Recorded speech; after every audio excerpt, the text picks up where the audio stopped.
Ang 2024 Olympics ay ang pinaka-espesyal para sa Team USA.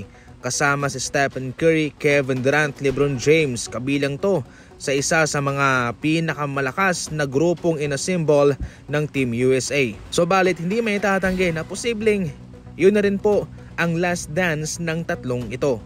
Ating unahin si LeBron James. Si LeBron James ay magiging 43 years old na sa 2028 Olympics kahit na hindi pa man kinakalawang ang kanyang katawan at malakas pa, nakakadang pa, nakakatalon pa. Sa ngayon ay hindi pa malinaw ang kanyang totoong status sapagkat matagal pa yon, 2028, at maraming posibleng magbago patungkol dyan.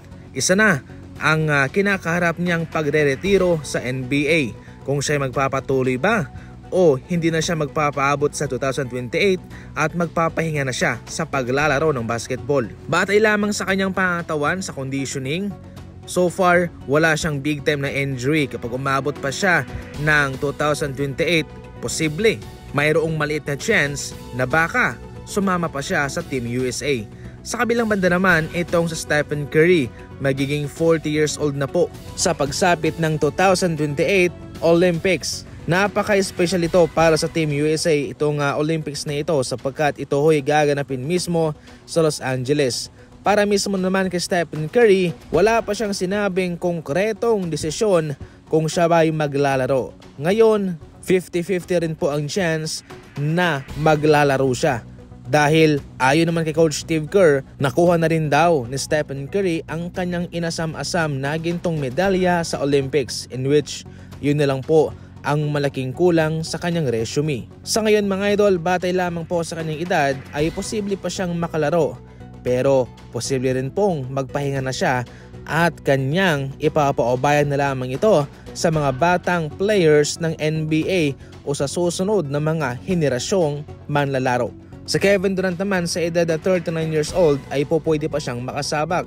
Pwede siyang magsilbing veterano sa batang Team USA na bubuuin. Samantala, hindi pa final ang kontrata ni Kessler Edwards sa Denver Nuggets. Ang kanyang kontrata ay non-guaranteed Exhibit 10 deal, pang training camp or pang preseason. Mayroon na kasing 14 players itong Denver Nuggets sa kanilang roster na mayroong standard contract. Pwede naman siyang maging 15 man ng Nuggets, kaso nga lang sila'y nasa tax line. Kaya kung kanilang bibigyan ng kontrata itong si Edwards ay paniguradong lalagpas na sila sa linyang iyon at babayad sila ng maraming milyones. Kaya sa ngayon ay hindi pa paniguradong makakapasok si Edwards sa official lineup ng Nuggets. Sa madaling salita ay susubukan lang muna siya patungkol sa kanyang kakayahan. Huli siyang nakapaglaro last season sa Dallas Mavericks. Nakitaan siya ng mas mahabang minuto sapagkat marami ang na-injured nun. Ngayon, posible siyang kunin ng Nuggets pero maliit lamang ang tsansa. Dahil ayon mismo kay Bobby Marks ay posibleng panatilihing bukas o available ng Nuggets itong kanilang 15-man position.